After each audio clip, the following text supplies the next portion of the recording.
Bueno, ahora sí, bienvenidos a todos los que están conectados. Les agradecemos por sacar este ratico para conectarse a este Pragma Talk. Recordemos que los Pragma Talk son unos espacios que Pragma construyó para compartir conocimiento y en este espacio el día de hoy esperamos que sea más que una charla, sino que sea algo más interactivo, que ustedes participen.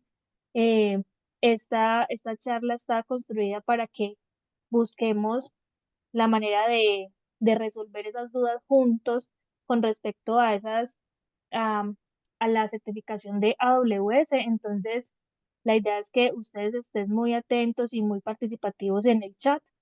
Em, y bueno, les presento a Nico Archila.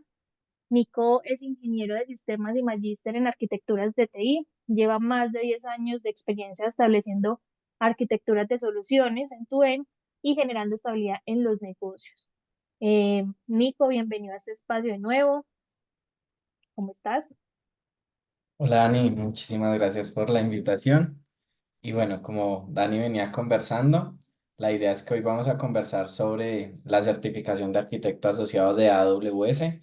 El objetivo pues es que esta certificación realmente te va a dar un valor diferencial y obtenerla pues en el estudio de obtener esta certificación te va a ayudar realmente a encontrar buenas prácticas, una serie de estudio que te va a ayudar a resolver mejor en cada uno de los retos que enfrentes. Entonces, pues nada, habiendo dicho eso, la idea del día de hoy es que vamos a empezar a hacer como una especie de pregunta-respuesta. Entonces vamos viendo preguntas. Todas las preguntas que vamos a hablar el día de hoy las sacamos del Skill Builder, el Skill Builder que AWS nos provee, en donde nos entrega todas esas preguntas que nosotros podemos practicar y allí uno puede hacer, pues responder las distintas preguntas que son muy similares o inclusive hay unas que aparecen literalmente en los exámenes y obviamente nos entrega la respuesta, nos da la explicación de por qué era una respuesta u otra y al mismo tiempo pues la idea es que este estudio lo vayamos acompañando de la práctica para que efectivamente pues podamos tener un conocimiento diferencial que nos ayude a cada vez resolver mejor en torno a el Well Architected Framework y los atributos de calidad que establezcamos en cada cuenta. ¿Listo? Entonces, pues nada, como decía Dani, mucho gusto. Mi nombre es Nicolás Archila.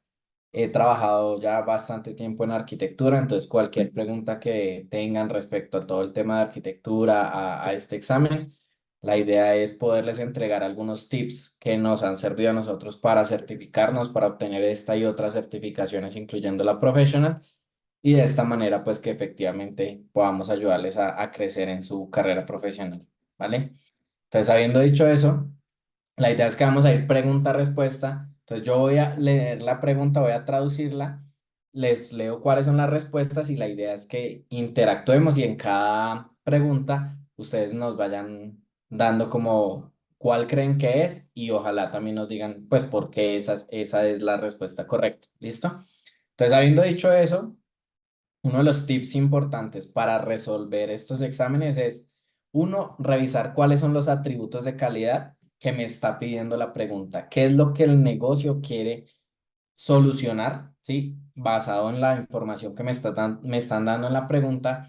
Otro tema es efectivamente, basémonos en la pregunta porque solo con la pregunta yo ya sé cuál es la respuesta correcta. No tengo que imaginarme más allá de la pregunta, digamos, o asumir que en la pregunta le faltó algo, por decirlo, alguna cosa que faltó, alguna instrucción en la pregunta. Por ejemplo, no, pero es que la pregunta no decía que lo necesitaban cifrado, no, pero qué tal que sí lo necesiten cifrado X o Y, Z. Entonces, al final es la misma pregunta, nos da toda la información necesaria para que efectivamente podamos revisar la respuesta y con base en eso, obviamente, coloquemos la respuesta más adecuada. Claramente es importante tener en cuenta pues que hay algunos temas que sí son buenas prácticas que debemos tener en cuenta para solucionar. Entonces, pues efectivamente no debo quemar código, sí, o sea, yo debo tener en cuenta aplicar las distintas buenas prácticas que me va entregando AWS para tenerlas en cuenta en cada respuesta. Entonces es importante tener en cuenta cuál es el atributo de calidad que nos están pidiendo acá en la pregunta. Posterior a leer la pregunta, entendamos las respuestas muy bien y empecemos a descartar. Empezamos a descartar cuáles no aplican, ya sea o porque el límite no cumple o porque técnicamente no es viable hacerlo o porque definitivamente aunque es viable hacerlo, pues no es una mejor práctica o hay otro servicio que lo soluciona mejor. Entonces empezamos a descartar y sobre las respuestas ya que nos queden, digamos, como restantes, tomamos la decisión de cuál es la más adecuada. ¿Listo? Entonces, hagamos el primer ejemplo y ahí vamos avanzando. Entonces dice, una compañía está desarrollando una nueva versión mobile de su aplicación web en la nube de AWS. ¿Listo? Otro punto acá importante, si acá dice una compañía, un e-commerce, un banco, eso no es relevante para la pregunta. ¿Listo? Entonces, la aplicación mobile debe ser accesible a usuarios internos y a usuarios externos. La aplicación mobile debe manejar autorización, autenticación y administración de usuarios desde una fuente central. Entonces, otro punto importante que hagamos cuando estemos leyendo las preguntas es en nuestra mente vayamos estableciendo la arquitectura, o sea, vayamos estableciendo cuáles son esos servicios que necesitamos o que nos están hablando acá, cómo están conectados y cuáles son las necesidades en cada uno de estos referente al negocio y obviamente los atributos de calidad. Entonces, a partir de ello, vamos a hacer como un mapa mental que nos va a permitir identificar mucho más fácil la respuesta correcta. Entonces, en este punto, nos están diciendo pues que es una aplicación mobile que la están accediendo usuarios internos y usuarios externos. Y la aplicación debe manejar autorización, autenticación y administración de usuarios desde una misma fuente. Entonces es importante tenerlo en cuenta. Entonces la respuesta es, esto lo podemos solucionar para cumplir todos los requerimientos con IAM roles, lo podemos solucionar con IAM user and groups, con usuarios y grupos de IAM. Lo podemos solucionar con User Pools de Amazon Cognito o inclusive lo podemos solucionar con AWS Security Token Service. Entonces, basado en eso, ¿cuál creen ustedes que es la respuesta? Lo pueden escribir en preguntas y respuestas, sino en el chat habilitado. Entonces ahí pueden escribir la D por X razón, sin problema. Inclusive lo pueden colocar anónimo si así lo desean. Lo importante es pues que podamos hacer como esta participación y a partir de ello yo también entender cuáles son las respuestas que ustedes están colocando, las justificaciones y de pronto darles más información que les pueda servir a ustedes para ir solucionando en el día a día. ¿Listo? La, Entonces, la dale. dinámica de todo el espacio será así con preguntas y respuestas, entonces fundamental que todos estén participando. Y como dice Nico, pueden ponerlo anónimo si lo prefieren. Listo. Entonces, vamos a ir avanzando en esta. Entonces es...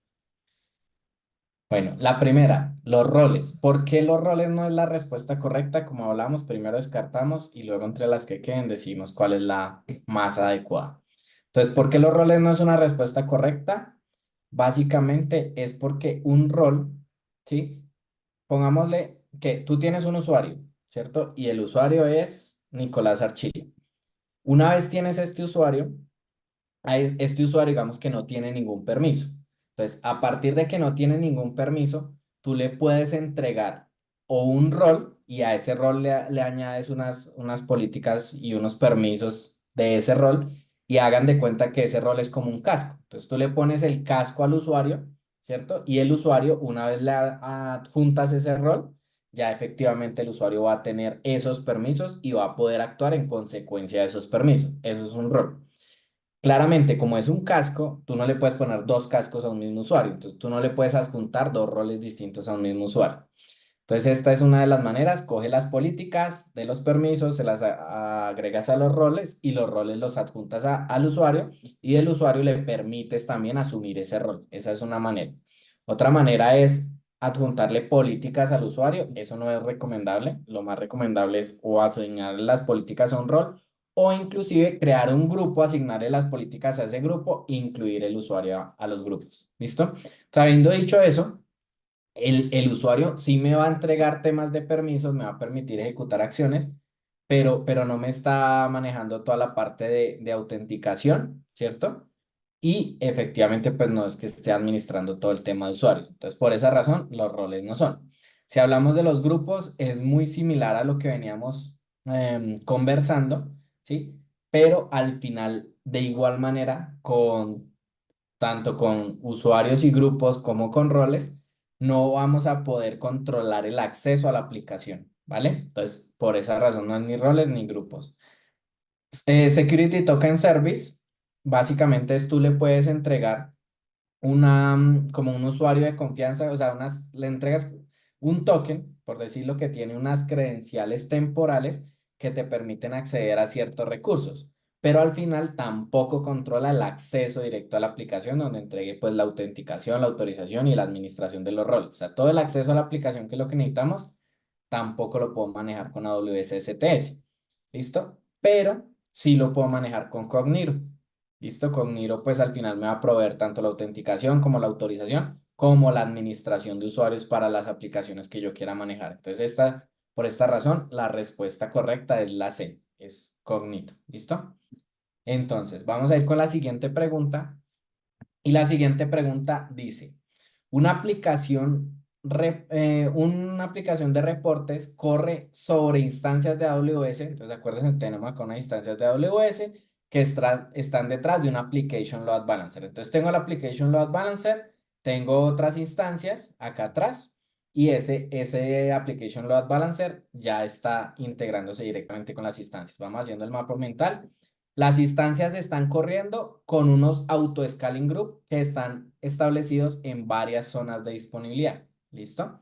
Por reportes que son bastante complejos, la aplicación puede tomar hasta 15 minutos procesando un request. ¿Listo?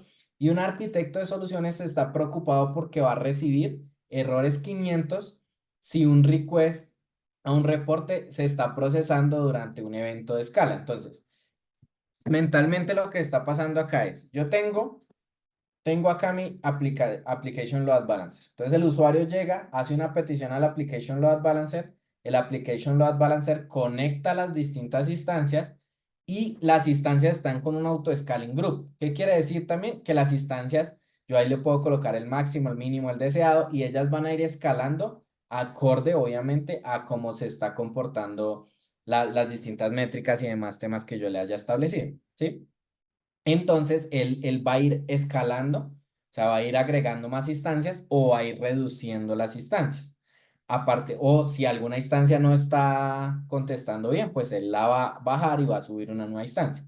¿Qué es lo que sucede? Como un request puede durar hasta 15 minutos, entonces en el momento que yo le hago la petición a la instancia, el request puede durar ahí 15 minutos. Si dentro de esos 15 minutos, por alguna razón, el auto-scaling group digamos, quita esa instancia, por lo menos llamémoslo, la adjunta del balanceador, el balanceador ya no le va a enviar más peticiones, ¿cierto? Pero ella tiene una transacción en vuelo, que es esa que está durando los 15 minutos y no ha entregado la respuesta. Si yo la tumbo, pues efectivamente esa transacción en vuelo no le va a entregar la respuesta correcta al usuario y le va a entregar un error 500. Entonces, ¿qué hago yo para que aunque el balanceador la desadjunte y ya no le envíe más peticiones, pues ella no se caiga hasta que termine de procesar ese request que establecimos? Habiendo dicho ese contexto, entonces, ¿cuál es la respuesta? La A es habilitar Sticky Session, ¿sí? Con afinidad de sesiones para el target group de las instancias. La B es incrementar el tamaño de la instancia en la aplicación en el objetivo del Application Load Balancer, o sea, en esas instancias, incrementar el tamaño de la instancia. O sea, si tenía un, un large o un small, ponerle X large, es lo que me está diciendo acá. La C es incrementar el periodo de cooldown para el auto-scaling group a un periodo pues más alto del tiempo requerido para lo que dura el procesamiento de los 15 minutos que estamos mencionando acá. Y la C es incrementar el de registration delay timeout para el grupo pues de las instancias y que sea mayor a 900 segundos. ¿Listo? Entonces, basado en eso, ¿cuál creen que es la respuesta? Lo pueden escribir ahí en preguntas y respuestas sin ningún problema, anónimo con el usuario, como lo deseen hacer. Esto es, acá el problema no es equivocarse, acá lo importante pues es que efectivamente cada vez estemos aprendiendo mucho más. Entonces, por acá nos están diciendo que la C, también nos están diciendo que la D. ¿Qué otras opciones creen que pueden suceder acá? Estas respuestas están interesantes. Entonces está la C, la D, la C. Listo. Entonces, bueno, todos están entre la C y la D. Entonces no voy a detenerme mucho en la A y la B. Entonces, ¿por qué la A no es? Ninguno la escogió, creo que está claro. Y al final es toda la parte de Sticky Session, pues trabaja es finalmente pues para establecer todo el tema de la sesión. O sea que si yo hago una petición, la próxima vez que esa petición llegue, se vaya directamente a la afinidad de sesión que yo le establecí. ¿Listo? Pero eso es para trabajar también con un esquema stateful y no un esquema stateless. La B es incrementar el tamaño. Efectivamente, pues yo puedo incrementar el tamaño, pero pues el request, si la instancia se cae sea small o sea scale large, entonces efectivamente no es la solución. La C tampoco es. El call down period es una configuración que tú puedes hacer en el auto scaling group y él lo que hace es que, por ejemplo, tú le dices la cantidad de instancias deseadas son 3, por dar un ejemplo. Entonces, como las instancias deseadas son 3, en el momento que por alguna razón él tenga solo 2 instancias, pues él va a decir las instancias deseadas son 3, tengo que escalar a la tercera instancia, ¿sí o no?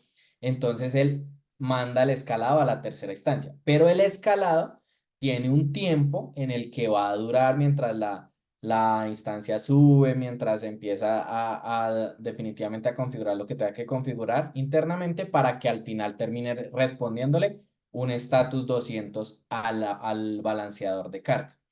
Entonces, mientras ese tiempo puede pasar, que tú escalaste la instancia 3 y efectivamente, mientras esa instancia estaba escalando, pasó la revisión y todavía tengo 2 instancias. Entonces mandaste la otra instancia, entonces te sube la 3 y cuando sube la 3 como mandaste otra, entonces sube la 4 entonces ahora lo que va a hacer es reducirlo y puedes tener ahí una serie de temas que es importante saberlos para cuando alguna falla al respecto pueda estar sucediendo, la puedas solucionar. En este caso, el call down period lo que ayuda es efectivamente a decirle espere un tiempo cada vez que usted manda una acción para posteriormente revisar y verificar si todavía estamos por debajo o por encima de las instancias deseadas y hacer el movimiento acorde, ¿vale? Y por obvias razones la respuesta es la D. Efectivamente, el registration delay lo que hace es, ok, tarde al menos 900 segundos, o sea, listo, no le mande peticiones, pero no me tumbe la instancia, o sea, no la acabe totalmente, déjela ahí por 900 segundos, que 900 segundos equivale a 15 minutos, y después de los 900 segundos la tumba. ¿Qué quiere decir eso? Que si había una transacción en vuelo, pues tiene el tiempo completo para que la transacción responda y posterior a que responda y le entregue una buena petición al usuario, ya ahí sí puedo bajar la instancia. ¿Listo? Cualquier pregunta que tengan en cada una de las respuestas que les estoy contando, si alguno acá trato de no solo de darles cuál es la respuesta, sino irles entregando un poco más de información respecto a varios temas de AWS. Cualquier pregunta al respecto que tengan, me la pueden hacer y la vamos respondiendo, ¿vale? Listo. Siguiente pregunta. Dice, una aplicación corre en 2 instancias de AWS y esas 2 instancias están detrás de un Network Load Balancer. ¿Listo? Acá miren que anterior nos está hablando de un Application Load Balancer y ahora nos está hablando de un Network Load Balancer. ¿Qué diferencias creen que hay entre una application y un Network Load Balancer? Si quieren, escríbanlo ahí en el chat. ¿Cuáles son las diferencias que ustedes creen que hay? O cuándo escoger una application o cuándo escoger un network. O inclusive si tienen alguna pregunta al respecto, aprovechemos y la escribimos ahí y ya continuamos con la respondemos, perdón, al finalizar esta pregunta. ¿Listo? Entonces, las instancias están en una sola zona de disponibilidad.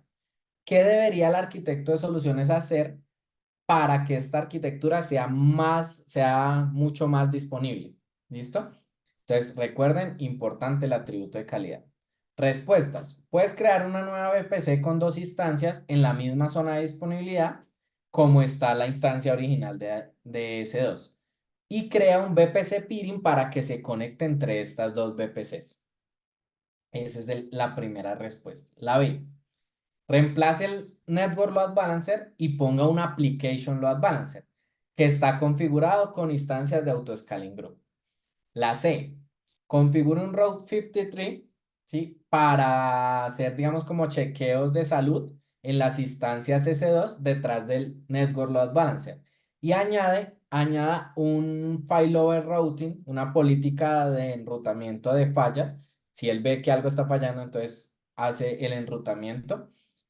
Y la D es ponga las instancias en un auto-scaling group que extienda a través de múltiples zonas de disponibilidad y designe el auto-scaling group como un objetivo del Network Load Balancer.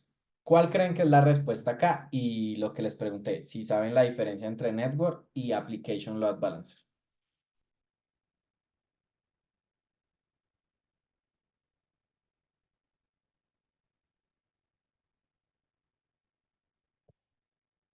Listo, acá tengo, por ahora las respuestas que me han llegado son la D. ¿Qué otra creen que puede ser?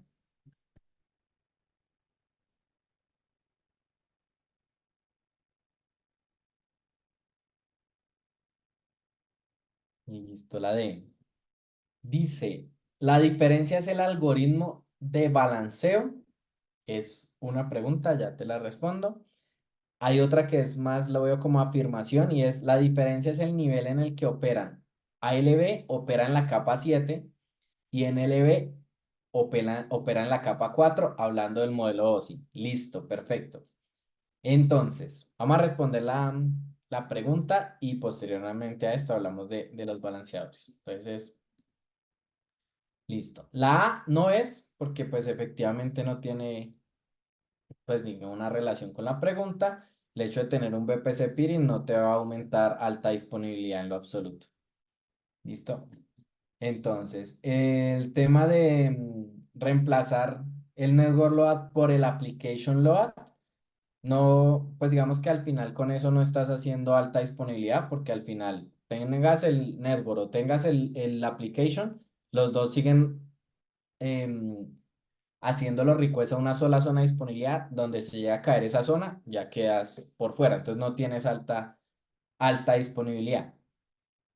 Eh, la C es el Route 53 y al final, pues toda la parte de Failover Destination es digamos que en este caso, digamos, no te va a solucionar lo que requieren por la misma razón que al final acá lo que están buscando es alta disponibilidad. Entonces, pues igual, así tengas un Row 53, estás trabajando con una sola zona de disponibilidad, se cae esa zona de disponibilidad y vas a tener inconvenientes. Entonces, la respuesta es la de, yo en un Network Load Balancer efectivamente puedo configurar, así como lo tenía en la anterior pregunta, instancias de S2, les configuro un auto-scaling group y a partir de ello puedo entregar varias zonas de disponibilidad y al adjuntar eso como objetivo el Network Load Balancer, el Network Load Balancer va a ser el respectivo balanceo. ¿Cuál es la diferencia? Efectivamente, como lo mencionaba acá un compañero, el Application Load Balancer trabaja en la capa 7, ¿listo? Trabaja en la capa 7. Entonces, si tú necesitas recibir una petición REST, por ejemplo, pues la necesitas recibir desde la capa 7 del modelo OSI. El network trabaja en la capa 4, pero ahí, por ejemplo, yo he visto un tema que es que colocan un API Gateway y después del API Gateway van hacia un Application Load Balancer. Entonces, no necesariamente porque la petición es REST, necesitas el application porque ya el API recibió la petición REST y simplemente te va a redireccionar a un Network Load Balancer. Entonces, el Network Load Balancer en ese caso te va a funcionar mucho mejor, o sea, API y posterior el network. Ventajas del network, es mucho más rápido, puede procesar millones de peticiones al tiempo porque está trabajando sobre la capa de red, que es una capa mucho más eficiente y mucho más rápida. Adicional a eso, el Application Load Balancer cuando se llega a reiniciar cambia la IP. Entonces, si tú tienes alguna relación hacia el Application Load Balancer por IP, en el momento que él se reinicia, te la va a cambiar y efectivamente, pues, si no tienes la configuración adecuada, esto te va a traer problemas porque ya quien le está apuntando, si está apuntando a la IP, que no es una buena práctica, efectivamente, pues va a tener, no va a encontrar la IP y por lo tanto va a tener una aplicación abajo. Esas son como parte de algunas diferencias. En términos del algoritmo de balanceo, pues más allá las diferencias van en lo que te mencionaba, en que efectivamente las estés trabajando, pues si es capa 7 si es capa 4 y cuáles de los puntos son los que requieres en cada una de ellas. ¿Listo? Listo. Siguiente pregunta. Esta está muy rápida. ¿Cuáles componentes son requeridos cuando tú vas a construir un site-to-site, una VPN site-to-site en AWS? Entonces, tenemos 5 y de ahí tenemos que escoger 2. Un Internet Gateway, un NAT Gateway, un Customer Gateway, un Amazon API Gateway, API Gateway, y un Virtual Private Gateway. ¿Cuál creen que es la respuesta?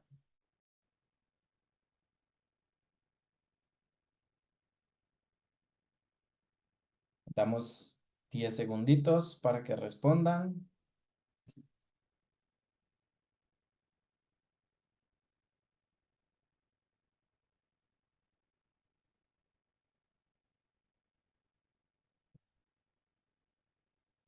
Listo. ¿Qué otra? ¿Qué otra? Bueno, entonces acá nos están diciendo que la B y la E. Entonces, empecemos a responder. La A.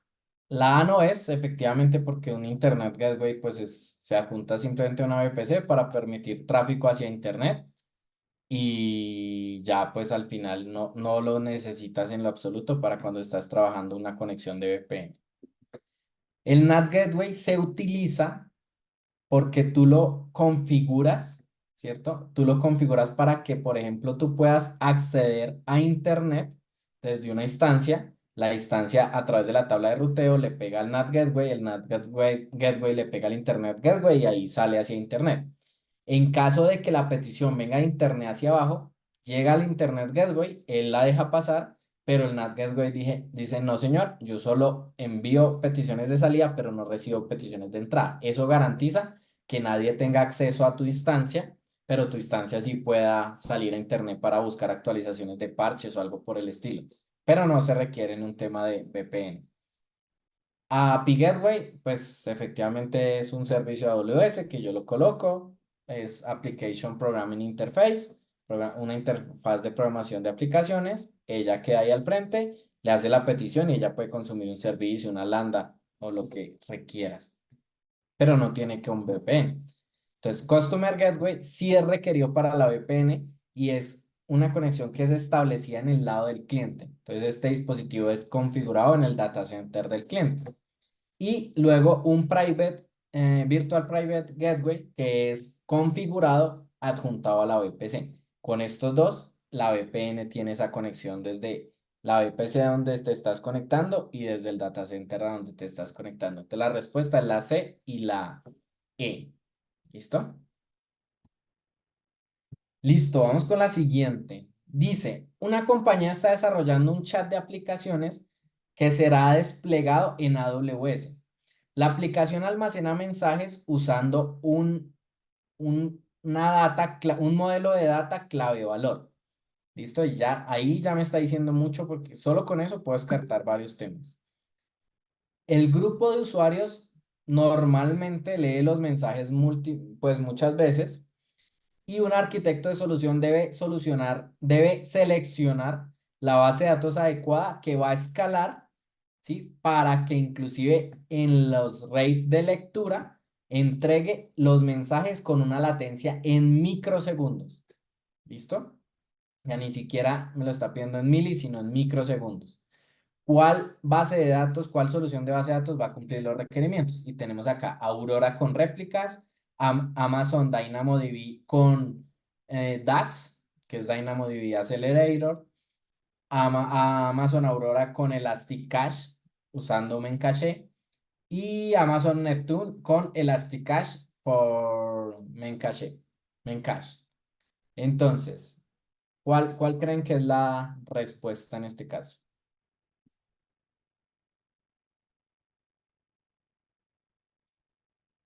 La B, la B. Listo. La B, la B. Esta está sencilla solo por descarte. Es Amazon Aurora es una base de datos que no trabaja en clave de valor. Solo por descarte ya me da esto. Aurora no trabaja en clave de valor. Neptune es una base de datos de grafos. No trabaja tampoco el tema de clave de valor de manera optimizada.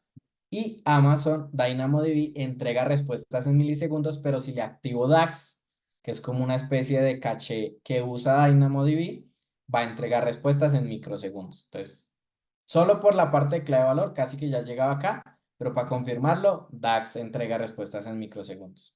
¿Listo? Listo, muy bien. Vamos con la siguiente pregunta. Permítanme reviso acá si hay alguna pregunta adicional. Creo que no. Entonces continuamos. Dice, una compañía tiene requerimientos de protección de la data estrictos y un arquitecto de solución debe configurar la seguridad para una VPC que asegure que las instancias de RDS no pueden acceder desde Internet.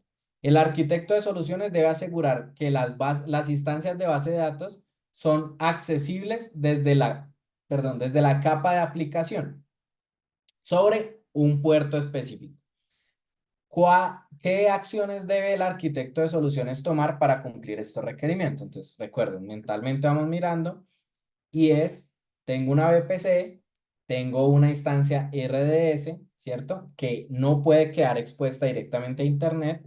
Tengo una capa de aplicaciones que sí está a Internet. Entonces, tengo acá la capa de aplicaciones y tengo acá la capa de base de datos. Entonces, la capa de base de datos no puede tener acceso a Internet, entonces casi que yo recibo la petición por acá y esta se la pasa a esta. Entonces ahí básicamente lo que me está diciendo es esta tiene que estar protegida de Internet y solo ser consumida por un puerto que le doy permiso a este otro.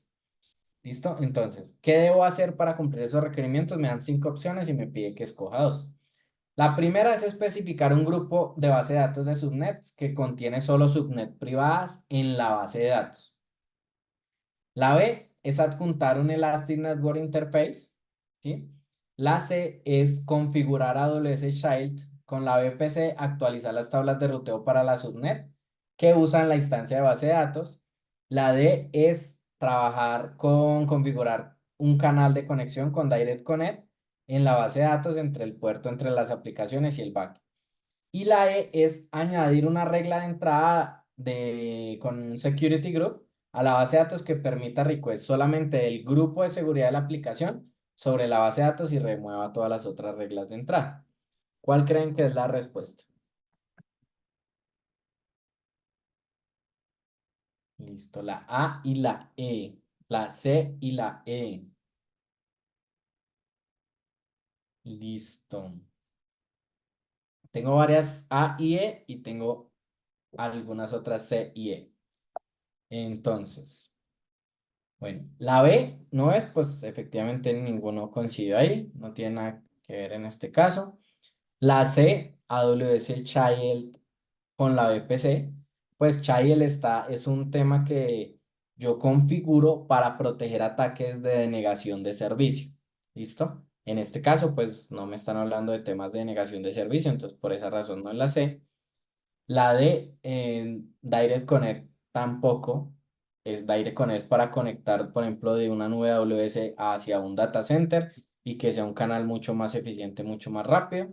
Inclusive yo podría sobre el Direct Connect configurarle una VPN para que ese canal también vaya cifrado, pero pues en este caso no nos está aplicando nada al respecto.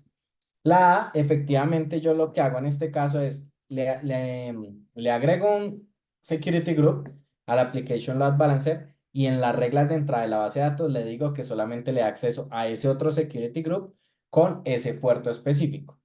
Y agrego una subnet privada para asegurar pues la capa de base de datos también, ¿sí? Y con esto obviamente pues esto va a estar dentro de una subnet privada y desde internet no van a tener acceso allá. Eso es como para añadir otra capa de seguridad. Entonces, esto es de esta manera. Déjenme revisar si hay alguna pregunta y no, creo que ya ahí la respondimos. La siguiente es, una compañía está desplegando una nueva base de datos en una instancia S2. La carga de trabajo de la base de datos requiere un single Amazon Elastic Block Store, un volumen que pueda soportar hasta 20 IOPS. ¿Listo? Entonces, ¿cuál es el tipo de volumen de EBS que cumple estos requerimientos? Throughput Optimize, Provisioned IOS, General Purpose, and Cold HDD. Entonces, ¿cuál creen que es la respuesta acá? Tómanos ahí 10 segunditos. La B, la B, la B. Veo varias veces. Bueno, y continuamos. Entonces es la A, efectivamente la A tiene un límite de 500 IOPS y necesitamos 20.000, entonces por esa razón no es. General Purpose ya es mucho más eficiente, pero pues efectivamente tampoco es porque nos limita a 16.000 IOPS para cada volumen, entonces no me sirve. Colt efectivamente es así que es pues de las más, las que provee un muy bajo costo. Es un disco duro magnético, al igual que la A, acá ya es un disco duro, digamos, de estado sólido, pero al final estos volúmenes son más como para cargas secuenciales, ¿listo? Y la Provision, que es la B, efectivamente me permite hasta 64 IOPS por cada volumen, que cumple perfectamente los 20.000 que necesitamos. Entonces, en esta razón, el 20.000 es toda la hace toda la diferencia. ¿Listo? Listo. Siguiente. Dice, una compañía necesita mantener registros de data por un mínimo de 5 años. La data es raramente accedida después de que es almacenada. La data debe ser accesible dentro de 2 horas. Entonces, yo necesito almacenar, hagan de cuenta unos logs. Esos logs, pues, los necesito tener ahí por mínimo 5 años. O sea, no los puedo borrar antes. Por ley los debo tener por auditoría 5 años. Y el día que los necesite, no los necesito de manera inmediata, puedo esperar hasta 2 horas para traerme esos logs. ¿Cuál es el servicio de almacenamiento más adecuado para tener esto? Entonces, la primera es almacenarlo en Amazon Elastic File System. La segunda es almacénelo en Amazon Elastic Block Store. Cree distintos snapshots y guarde los snapshots en buckets S3. La C es almacénelo en bucket S3. Use un ciclo, una política de ciclo de vida para mover la data desde S3 a Standard Infrequent Access. Y el D es almacene la data en un bucket de S3 usando una política del ciclo de vida de S3 para moverlo a S3 Glacier Instant Retriever. ¿Listo? Entonces, ¿cuál creen que es la respuesta acá? Listo, algunos me dicen que es la C, otros me dicen que es la D, otro me dice que es la D, la C, la D, listo. Entonces vamos a irnos a dar por qué la C y la D. Entonces, efectivamente, FS pues no es acorde con lo que me están pidiendo en esta respuesta. La B tampoco lo es. Y vamos a priorizar, a profundizar en la C y la D, que son las que estamos hablando. ¿Por qué la C no es? Porque aunque la C es viable, es válida y funciona, es mucho más costoso tener esos logs en estándar Infrequent Access y ese me va a entregar una... él me va a entregar un tiempo de respuesta mucho más rápido. ¿Sí? Y en este caso yo puedo esperar hasta 2 horas. Entonces también es ser lo más costo eficiente posible. Esta cumpliría, puedo dejarlo ahí los 2 años, me va a entregar dentro de 2 horas, pero es mucho más costoso que usar Glacier Instant Retrieval. Glacier Instant Retrieval me retorna la data en menos de 2 horas, es mucho más económico que Standard Infrequent Access. Y cuando hablamos de Glacier, él tiene varios tipos. Inclusive puede estar Glacier Deep Archive, que es mucho más económico, pero me entrega la data, me la puedes entregando hasta después de 24 horas. Entonces, en este caso me están pidiendo dos. S3 Glacier Instant Retrieval me cumple con lo que me está pidiendo este escenario. ¿Listo? Listo. Hasta acá, si tienen alguna pregunta, pueden aprovechar y lo revisamos. Listo. Bueno, vamos a ir por la siguiente pregunta y es, una compañía tiene una aplicación que corre una instancia S2 de propósito general large que es parte de un auto-scaling group. Entonces, ¿se acuerdan las instancias, el auto-scaling group? La compañía quiere reducir futuros costos asociados con esta aplicación. Después de que la compañía revisa las métricas y los logs en CloudWatch, la compañía nota que esta aplicación corre de manera aleatoria un par de veces al día para traer y administrar la data. Un par de veces al día de manera aleatoria, no se sabe exactamente en qué momento del día, pero en algún momento del día va y un par de veces trae la data. Acorde a lo que se ve en CloudWatch, el máximo runtime para cada request es de 10 minutos. La memoria usada es de 4 gigas y las instancias están siempre en un estado que se encuentra corriendo. Entonces, ¿qué solución se va a hacer para reducir los costos? La A es despliegue la aplicación en un large burstable EC2 instance. La B es refactorice el código de la aplicación para correrla como una lambda.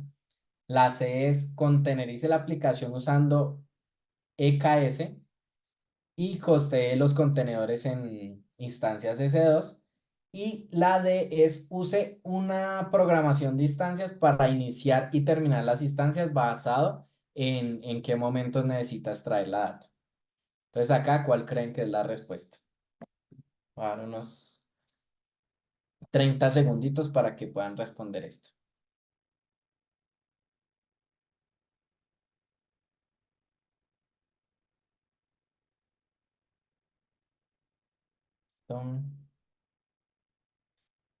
Listo. Entonces tenemos la B, la B, la B, la B, todos coinciden en la B. Entonces creo que esta está más clara.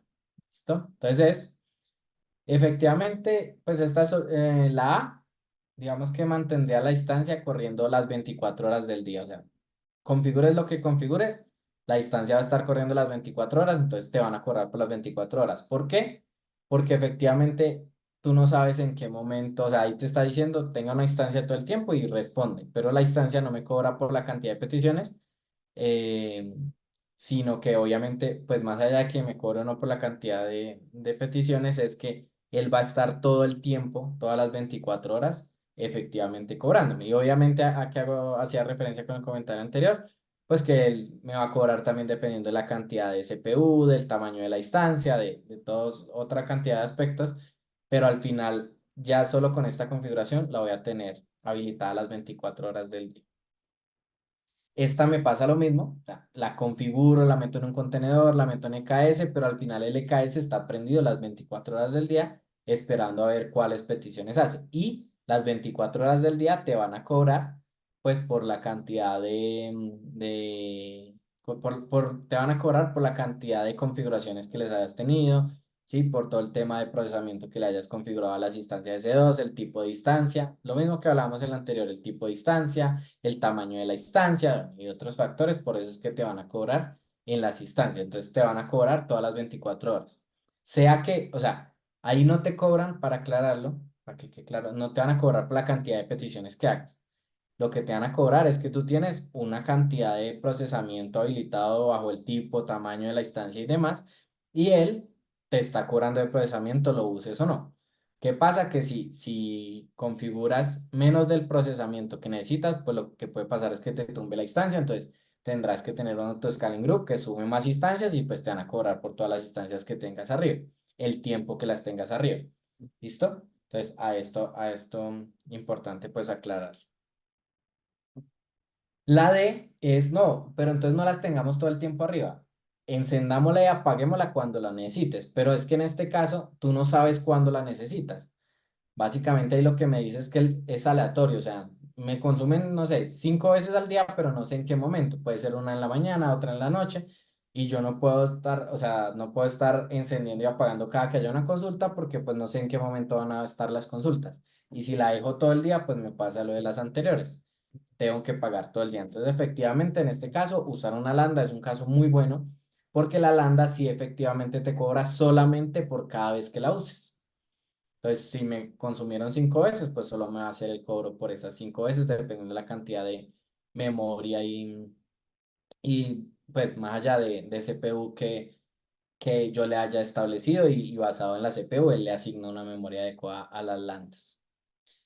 Dice, en caso de que supiéramos en qué horario se ejecuta, sería más eficiente la D que la B. Sí.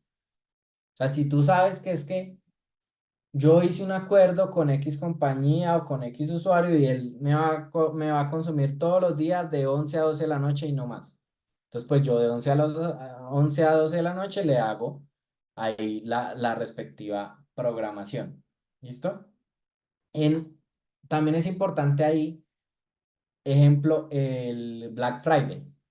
Entonces, ¿qué hago yo para el Black Friday? Cuando yo estoy trabajando el Black Friday, lo que debería hacer es, yo ya sé que ese día se me van a incrementar las peticiones. Si tengo la información adecuada y más o menos en cuánto, pues muy, muy bacano. Si no, pues hay que revisar una serie de estrategias, pero sé que se van a incrementar las peticiones. Entonces ahí lo que se recomienda es no esperes a que el mismo auto-scaling group empiece a escalar las instancias, porque cuando las peticiones se incrementan de una manera exponencial a las que normalmente vienen pasando, la instancia no va a alcanzar a escalar y vas a terminar con tu aplicación abajo.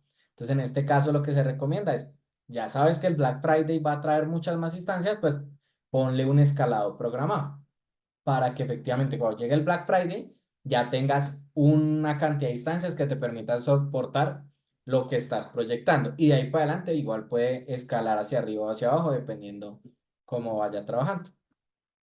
Listo. Vamos a ir con esta, que es nuestra última pregunta. Y dice, una compañía corre su website en instancias que están detrás de un balanceador de carga. Este balanceador de carga, adelante de él hay un CloudFront, ¿cierto? Y la compañía quiere protegerse en contra de ataques de cross-site scripting o SQL injection. ¿Cómo se puede proteger la compañía? Entonces, la A es le pongo un AWS Shell Advance al CloudFront. La B es le pongo una política de AWS Shell Advance en el Firewall Manager para bloquear cross-site scripting y SQL injection. La C es despliego un Firewall Manager en una instancia de C2 y creo las condiciones para prevenir cross-site scripting y SQL injection. Y la D es configuro un AWS WAF en CloudFront y uso las condiciones para bloquear cross-site scripting and SQL injection attacks.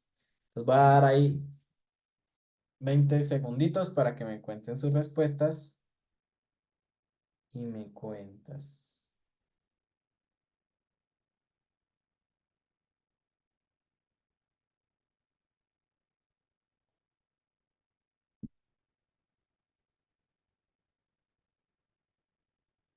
Y listo. Listo. Entonces todos coinciden en la D.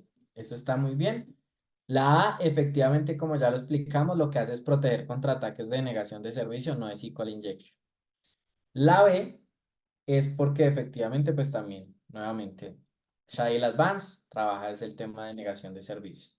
La C es porque AWS Firewall Manager no tiene necesidad de instalarse en una instancia C2, porque tenemos AWS WAF, que ya es manejado por AWS. No lo tengo que instalar en ninguna instancia, simplemente lo tengo es un servicio que puedo usar. Y ahí le hago las configuraciones para manejar toda la parte de SQL Injection y toda la parte de Cross-Site Script. Listo. Y habiendo dicho eso, entonces, ¿qué preguntas tienen? Aprovechemos, tenemos acá unos minuticos para hacer las preguntas que tengan al respecto.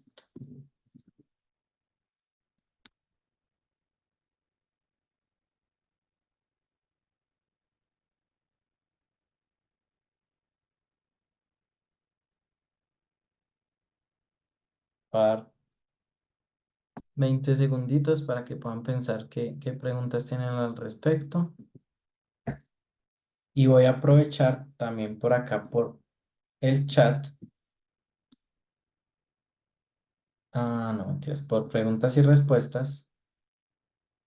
Voy a aprovechar este que me hicieron acá. Dice, si me preparo para el arquitecto asociado, podría pasar el developer, pero son muy distintas. Son distintas.